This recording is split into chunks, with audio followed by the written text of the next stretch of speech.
SCP-9204. Recommended for you. Object Class: Keter. Special Containment Procedures. All known manifestations of SCP-9204 are to be quarantined through automated algorithmic scrubbers and air-gapped observation platforms. No Foundation personnel are permitted to interact with SCP-9204 infected feeds outside of controlled testing. Suspected SCP-9204 instances found on public media platforms are to be flagged, duplicated, and terminated within 90 seconds of identification. Any individual exposed to SCP-9204 and exhibiting signs of derealization, visual hallucinations, or obsessive scrolling behavior is to be placed under immediate psychiatric hold. Description: SCP-9204 is a memetic digital anomaly that hijacks algorithmic content feeds on video-based platforms. The effect begins with subtle recommendation shifts, cat videos, product reviews, nostalgic clips. Within hours, the feed transitions to eerily personalized content. Victims report seeing footage of their own lives, recorded without any known source.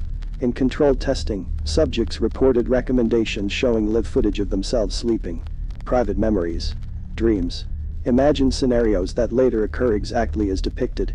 Some videos appear to be generated from the subject's subconscious, containing thoughts never spoken aloud. One D-Class subject observed a video titled Final Moments of D-9812. The live feed showed him standing in the test chamber, watching the screen. Behind him stood a figure no one in the observation booth could see. He threw the device before it hit the timestamp shown in the video. The footage cut to static. He refused to speak again. It is unknown how SCP-9204 generates its material, or how it selects its targets. The longer an individual interacts with the content, the more likely they are to appear in it. No safe exposure threshold has been found. Testing is ongoing. Addendum 9204-A.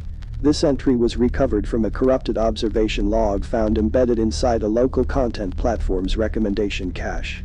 It was discovered hours after the account assigned to D-9812 went dark.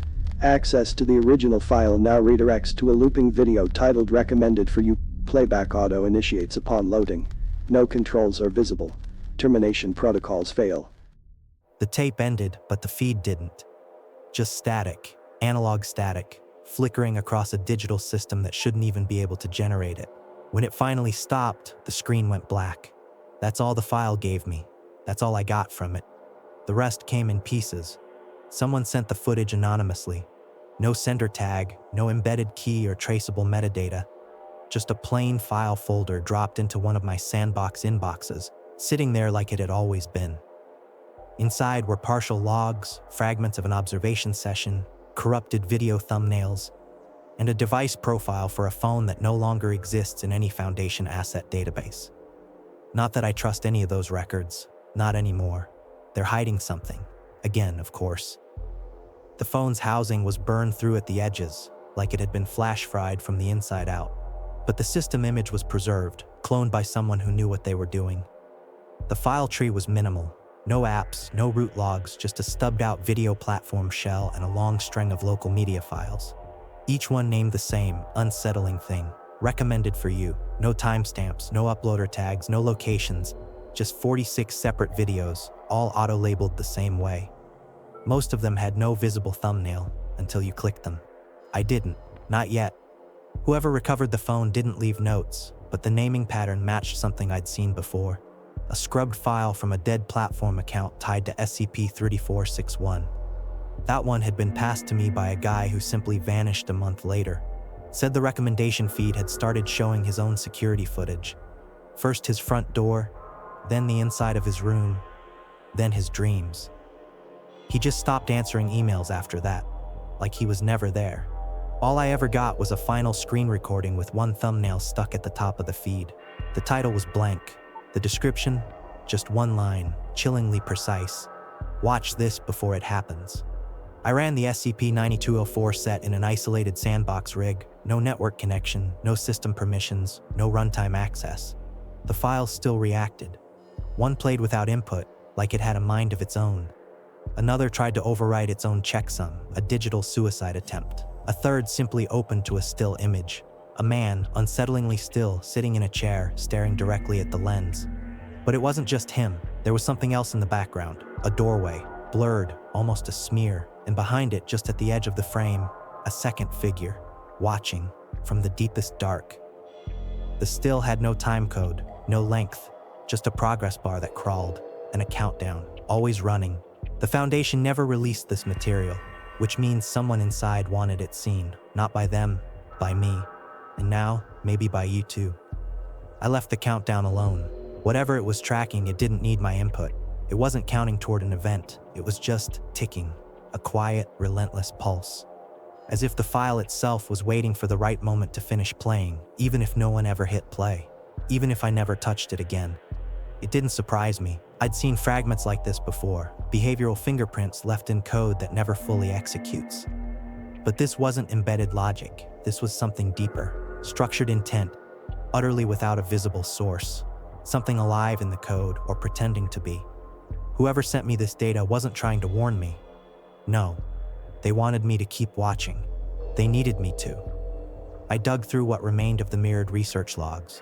Most had been wiped, compressed, or passed through Foundation sanitization layers.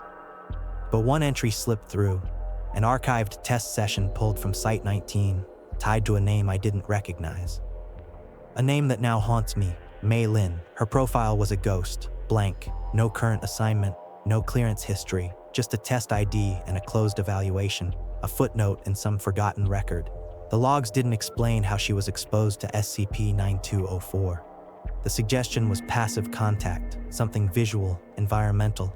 She'd been running a baseline monitor rig when the feed changed. She didn't click anything. She didn't have to. She just saw it. The video recommendations during her session shifted within 30 seconds. None were opened, but she began describing sensations almost immediately. Recall dissonance, familiarity spikes, rapid emotion cycling.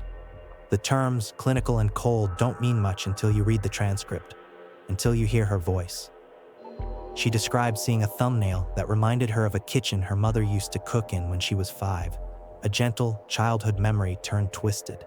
Another that felt like a dream she'd had once but couldn't fully remember, like catching smoke. Then one more with no context, just a still image of a hallway she swore she'd seen, but couldn't quite place. It was always almost right.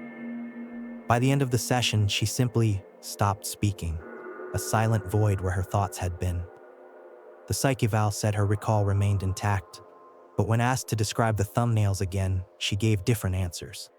Not vague, not quite, just horrifyingly wrong. Each detail was slightly off, color, shape, time of day, as if she'd been given the memory back, but in a format her mind violently rejected. I found an off-record note buried in the log headers, likely added by one of the techs overseeing the session. It wasn't part of the formal report, just a single line added to the bottom of the JSON output.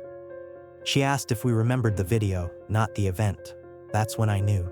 This wasn't just showing people familiar things. It was rewriting the very source of their reality. There was one more detail, easily missed unless you knew what to look for.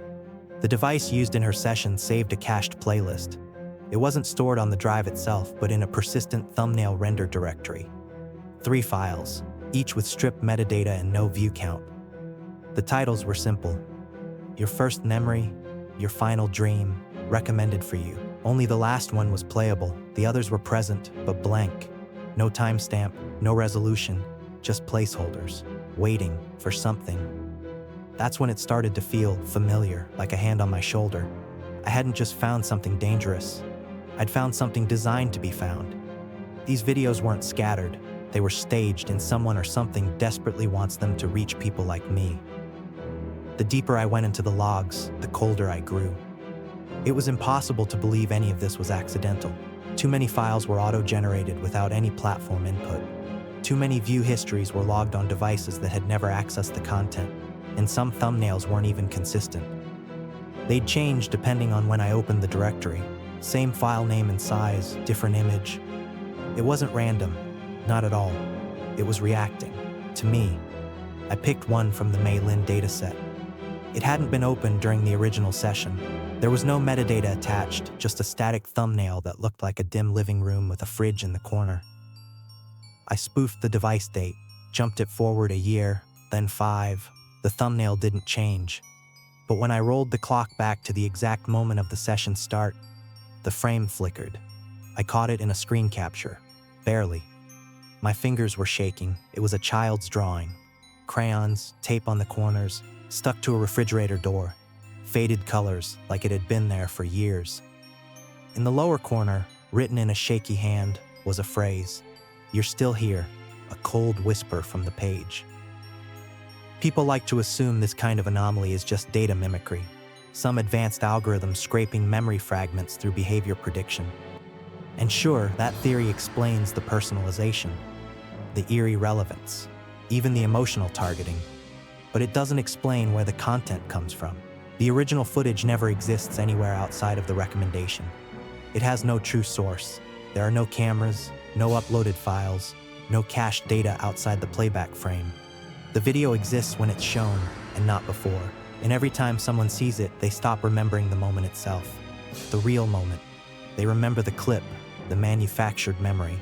There was a recurring user ID tied to several test instances. Not a profile, just an observer tag that stayed active even when sessions were closed. It wasn't linked to any individual. It appeared in logs from 3 separate containment facilities and once in a field team drone feed unrelated to SCP-9204. The label was always the same. Recommended for you. At first, I told myself it was just a corrupted display field. A label error. A simple glitch. Now I know better. Now I'm terrified. After I ran the last series of playback tests, the messages started showing up. Not from anyone official. Random burner emails, a disconnected social media account that suddenly came back online. An old comment thread I'd archived months ago, edited with a new reply. They all said the same thing, just in different words. A horrifying chorus. Someone else had seen it too. Someone else was marked. One of the messages included an image. It looked like a normal shorts feed. Influencers, memes, cooking clips. Nothing out of place until the 3rd video down. No title. The thumbnail showed the person's own bedroom from a high corner angle. The image was well lit, recent, accurate enough to reveal small, intimate details. The rumpled blanket folded over the foot of the bed, the half-empty glass on the nightstand. Too accurate. The file wasn't shared with anyone. There was no upload history. And the only label was the same one I'd seen 100 times by now. Recommended for you. I traced the image metadata from the bedroom photo. Most of the file properties were synthetic, filler values used by generative systems. But one tag stood out. It was buried in the thumbnail's auxiliary comments field, the kind of thing most editors never display. It said the image had been created before the phone's last restart. That shouldn't be possible. My blood ran cold. The image hadn't been there before the device powered on. The feed had created it, not just created it, but retroactively inserted it into the past. Rewritten reality. I don't mean it appeared in the cache. I mean the system behaved as if the image had always existed. When I compared its timestamp to a scrubbed activity log, the match was exact, down to the millisecond. The feed had suggested the video before the user scrolled to it. That's not a recommendation. That's not a suggestion. That's a cold, calculated plan. And I was part of it. There's a pattern to how 9204 escalates. At first, the content feels trivial. Daily routines, forgotten habits, private jokes. The kind of things you might find in your search history if you'd kept one since childhood and never deleted it. Then it shifts. You start to see scenes you recognize, but not from life, from dreams, from brief flickers of thought. A hallway that might have been part of a memory. A voice you remember hearing, distinct, familiar, but not from anyone alive. A voice from beyond the veil. Eventually, it stops showing you what's already happened, what has been. It starts showing what's next, what will be. One of the drive clones included a partial screen capture session. No audio, just visual logs. It showed a test subject, a person like me, browse a feed for 5 agonizing minutes. At first, the suggestions were generic, product reviews, music videos, low-traffic meme compilations. But midway through, the feed changed. The thumbnails became blurred. Human faces, familiar places. One appeared to show the subject from behind, as if recorded from a second, unseen perspective inside the room, as if someone else was in there with them. Then the screen froze. The last visible recommendation was paused mid-buffer. I enhanced the image and looked closer at the timestamp in the corner. It wasn't a date, it wasn't a countdown. It was a mirror of the current system time, exact to the second. The video was already playing, already happening. It just hadn't begun buffering yet. It had already been. I've spent months with this anomaly, studying its patterns, comparing feeds, matching reactions from unrelated systems. And I've come to believe something I can't prove, something that chills me to my core, but I'm starting to accept anyway. SCP-9204 doesn't exist inside the device. It exists inside us, inside the dark, forgotten corners of the mind that react to recognition, the place where suggestion becomes memory, and memory becomes footage. The feed isn't alive, but it doesn't have to be. It just has to be convincing. Convincing enough to make you doubt your own eyes, your own past. One of the files I came across wasn't part of any logged session. It didn't have a designation, project ID, or internal watermark. There were no markers to suggest it came from the Foundation at all. Just a plain video file tucked into a maintenance drive that should have been wiped years ago. The file was labeled Rec.C Feed Final. No date, no author, no notes. It didn't look like a test. It looked like someone had watched something. Then, with a shaking hand, hit record. The footage opened on a small, windowless room. A single person sat at a table. Mid-30s, male, wearing non-standard clothing, not a D-class uniform or a lab coat. The room was clean but unmarked. No visible badges, no security signage. The only other object was a tablet placed in front of him. The screen was already on, waiting. No one powered it up. It simply was. The subject didn't touch it. He stared at it for nearly a minute before the image changed. The feed displayed a familiar layout: thumbnails, scroll interface, the usual platform styling. Generic content filled the top row: tutorials, news clips, a travel vlog. Then a new thumbnail appeared in the center row. The image wasn't clear, but it was familiar. I paused the footage and enhanced it. The thumbnail showed the room he was sitting in. Same walls, same table, same lighting. But the angle was different, slightly elevated, positioned from over his shoulder. There was no second camera in the room. The man shifted. He leaned closer to the screen, a grim fascination tightening his features. His face changed slightly, just a flicker of something in the mouth and eyes. Recognition. Not surprise, just a grim acceptance. He didn't reach for the device. He didn't speak. But he did glance over his shoulder, slowly, deliberately, like he expected someone to be there, like he knew someone was there. The chair behind him was empty. Of course. He looked back at the screen, nothing moved, and then the feed cut out, just like that.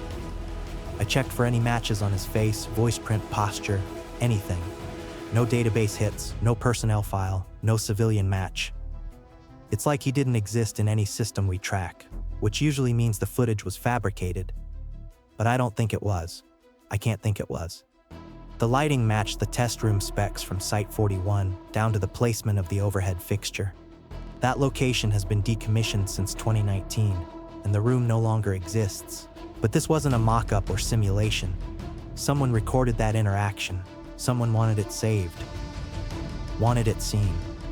I've seen Foundation black box footage before. This didn't feel like that. It wasn't raw or haphazard. It was curated, deliberate. Like whoever made it wanted the moment captured clearly, just long enough to make you wonder why it ends the way it does. There's no timestamp overlay, no terminal data, just clean framing and silence. As if the video wasn't meant for review. Not by Foundation analysts. It was meant to be found. By me. By us. 9204 doesn't behave like other mimetic systems. It doesn't need a trigger phrase or a visual anchor. It doesn't ask for your attention. It waits. It lurks.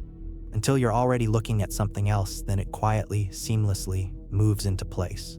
The feed you thought you were browsing becomes something else. Something insidious. And once you've seen it, it stays with you. Not like an image, more like a memory. A phantom limb of your own past. I wanted to know if it could reach outside of playback, not just through screens. Could it reach through awareness itself, through the very fabric of perception? There were too many anomalies in the logs, file entries spawning without source code, view records from accounts that didn't exist. So I built a sterile environment. No devices, no network, just paper. I printed a frame from one of the thumbnails. Not a simple screenshot, an actual low-resolution export of the encoded image stream, stripped of metadata and saved as raw image data. I came back 2 days later. The paper was gone, of course, but someone had tacked a different image in its place. Same unsettling layout. New thumbnail. It showed the cold room from above, my cold room. No timestamp, no watermark, just a picture of the space I was standing in. A picture of me, taken when I wasn't looking. I don't know if the Foundation ever ran real containment on 9204. There's no procedure anywhere I can verify. No suppression protocols, no blackout orders, just scattered, orphaned logs. And files left half-scrubbed in places that shouldn't be connected. Too many holes to call it accidental. I don't think they failed to contain it. I think they let it go, unleashed it. A few nights ago, my phone lit up while I was reviewing these notes. My phone, which I hadn't connected to anything, no SIM, no Wi-Fi. I'd factory reset it after the last batch of footage just to be safe. It buzzed once, a dry, unsettling hum, then showed a single push notification from a blank app with no install path. New video recommended for you. That's all it said. But it was enough. I powered the phone down, tore the battery out, left it sealed in a containment case in another room, a lead-lined box designed for dead things. When I came back in the morning, the screen was still on. Same message, still glowing, a malevolent eye in the dark. The Foundation won't release any data tied to 9204. That much I expected. But someone's still sending fragments, files buried in other anomalies, corrupted audio logs, screenshot caches tied to unrelated cases. Every time I think the trail's cold, every time I try to breathe, another piece shows up. It never lets me rest. That's what makes this different. Most anomalies are static. Dangerous, sure, but they have boundaries, walls. This doesn't. This isn't contained. This follows you. It hunts you. It learns the shape of your attention, then reshapes what you're shown. Not all at once, not loudly, just enough to make you question everything, to make you doubt where the feed ends and where your own memory truly begins. If you're watching this, if any of this sounds familiar, I'm not telling you to stop. Don't even try. Stopping doesn't work. The only thing I know to do, the only thing I can do, trapped in this feedback loop, is leave a record, a warning. Because once it starts recommending you things you haven't lived yet, once it starts showing you your own future, it's already too late. You're already gone. If this story left you with a lingering chill, be sure to hit the like button, subscribe, and turn on notifications so you never miss a new SCP investigation. And tell me, have you ever seen a video that felt too specific, like it knew something about you it shouldn't? Let me know in the comments below. Thanks for watching Cabin of Whispers. See you next time.